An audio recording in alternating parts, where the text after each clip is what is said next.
Good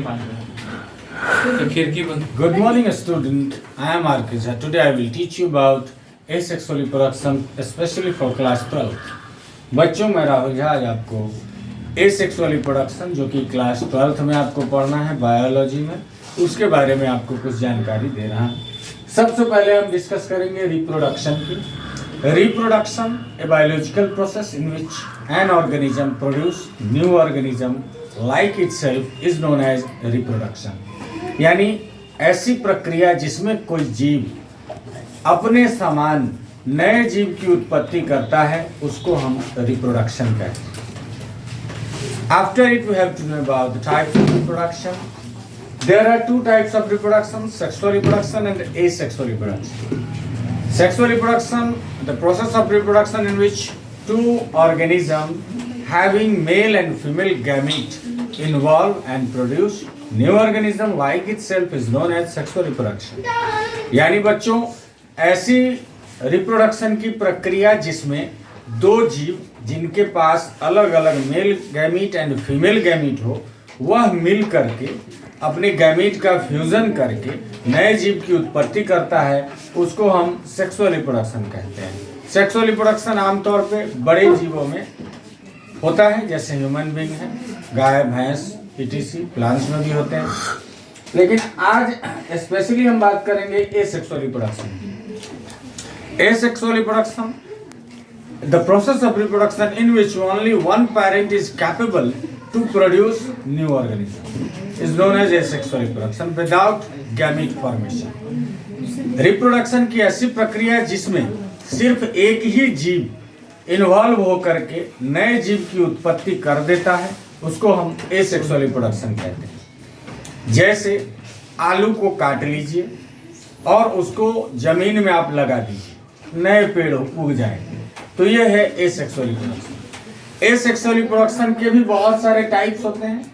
हालांकि asexual reproduction में आप देखिएगा कि जीव का शरीर यानी ऑर्गेनिज्म का बॉडी ही न्यू ऑर्गेनिज्म में डेवलप होता है, चाहे वो टूट कर या हम काट दें, दोनों तरीके से वह जो है नए जीव की उत्पत्ति अपने शरीर से ही करता है।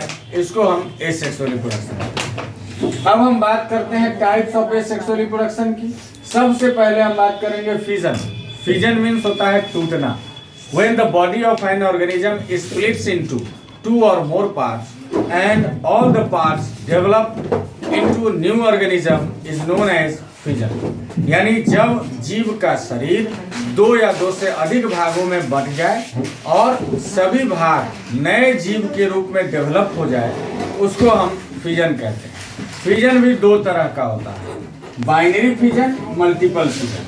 बाइनरी फिजन होता है the process of asexual reproduction in which the body of an organism divided into two parts and these two parts develop as a new organism is known as binary fission।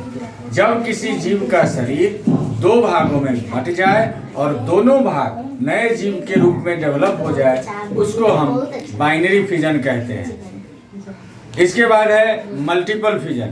Multiple fission means कि when the body of an organism divided into more than two parts and all the parts develop as a new organism is known as multiple fission। यानी जब किसी जीव का शरीर दो या दो से अधिक भागों में बंट जाए तो उसको दो या दो से अधिक भागों में बंट जाए और सभी भाग नए जीव में डेवलप हो जाए, उसको हम मल्टीपल फिजन कहते हैं। ये आमतौर पे अमीबा में बाइनरी फिजन होता है, हालांकि मल्टीपल फिजन भी होता है। ठीक है, अब हम बात करते हैं बडिंग की। Budding when a outgrowth develop on the body of an organism and this growth mature and splits from the body and this growth is known as bud and mature and splits from the body or break down from the body and develop as a new organism is known as budding। यानी जब किसी जीव के शरीर पर एक उभार होता है, वह मैच्योर होकर के उसके शरीर से टूट के नीचे गिर जाता है और नए जीव में डेवलप हो जाता है, उसको हम कहते हैं बडिंग। ये भी दो तरह का होता है, exogenous and endogenous. Exogenous when bud develop outside the body is known as exogenous budding and when bud develop inside the body then it is known as endogenous budding. यानी जब शरीर के अंदर ही बड डेवलप होता है, वो इंडोजिनस होता है और बाहर होता है वो एक्सोजिनस होता है। इसके बाद हम बात करते हैं फ्रेगमेंटेशन की। फ्रेगमेंटेशन में होता है कि when the body of an organism fragmented and separated to develop as a new organism, this process is known as fragmentation। जब किसी जीव का शरीर खांचा खांचा में बटा रहता है, जैसे यहाँ मैंने बनाया है, और ये सेपरेट होकर के नए जीव में डेवलप हो जाता है, तो उसको हम कहेंगे फ्रेगमेंटेशन, जैसे स्पायरोगायरा। इसके बाद है रीजेनरेशन। रीजेनरेशन होता है कि when the body of an organism divided into several parts by external means like wind and water and any other by animal also, कि जब किसी जीव के शरीर को अलग अलग भागों में बांट दिया जाए या काट दिया जाए और सभी भाग नए जीव में डेवलप हो जाए, तो वह जो है रीजेनरेशन कहलाता है। ठीक है। इसके बाद आ जाइए स्पोर फॉर्मेशन। स्पोर फॉर्मेशन जो है, इसमें क्या होता है कि ऑर्गेनिज्म स्पोर डेवलप करता है। When an organism develop a tiny spore which develop as a new organism, then it is known as spore formation या the reproduction, asexual reproduction by spore formation। ठीक है, जैसे फर्न मॉस में होता है, mould में होता है खास करके। ठीक है, ब्रेड मोल्ड। इसके बाद है vegetative propagation. It is the last types of asexual reproduction, vegetative propagation, when the body of plant develop new organism, then it is known as vegetative propagation। यानी जब प्लांट के शरीर या प्लांट का शरीर नए जीव का डेवलप कर देता है, तो वह वेजिटेटिव प्रोपेगेशन कहलाता है। ये भी दो तरह का होता है, एक होता है नेचुरल, एक होता है आर्टिफिशियल। नेचुरल वेजिटेटिव प्रोपेगेशन में हम जानते हैं by roots. When the roots of the plant develop new plant, then it is known as vegetative propagation by roots. For example bamboo tree and banana tree. यानी जब root से नए plant develop हो जाए, वो वेजिटेटिव प्रोपेगेशन बाय रूट कहलाता है। जैसे बांस और केला का पेड़ जो है रूट से ही डेवलप हो जाता है। इसके बाद है by stem. When the stem of a plant develop new plant, then it is known as vegetative propagation by stem. For example sugar cane, potato, etc. Sugar cane के स्टेम को भी आप काट के जमीन में लगा दीजिए तो उसमें से नए पेड़ आ जाएंगे। पोटैटो को भी काट के लगा दीजिए तो नए पेड़ आ जाएंगे। इसके बाद है leaves. When the leaves of a plant develop new plant, then it is known as vegetative propagation by leaves, like bryophyllum. After it, we have to know about the artificial vegetative propagation. इसमें है cutting, grafting, layering and tissue culture। ठीक है, ये artificial method है। आप अगर अपने आसपास नर्सरी हो जहाँ प्लांट बिकते हैं, छोटे छोटे पौधे या बीज वगैरह, वहाँ आप जा कर के देख सकते हैं। ये चारों मेथड वहाँ टिश्यू कल्चर नहीं होगा, क्योंकि ये तो आमतौर पे लैब में डेवलप कराया जाता है।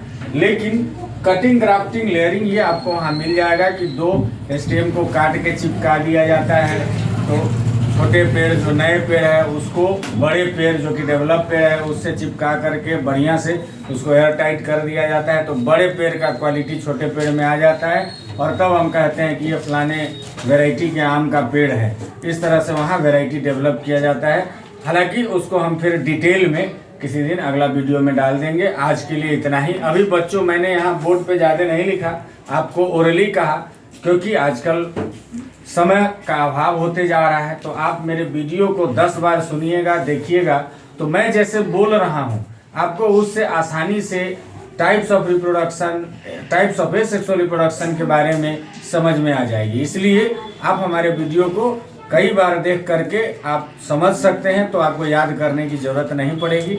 अगर आपको किसी टॉपिक से संबंधित कोई परेशानी हो तो आप हमें कमेंट कर सकते हैं। हमारे चैनल को ज़्यादा से ज़्यादा शेयर कीजिए ताकि सब्सक्राइबर ज़्यादा से ज़्यादा बच्चे सब्सक्राइब कर पाएँ, जिससे कि हम भी आपको अच्छे अच्छे वीडियो, अच्छी अच्छी टॉपिक के बारे में जानकारी दे सकें। Thank you.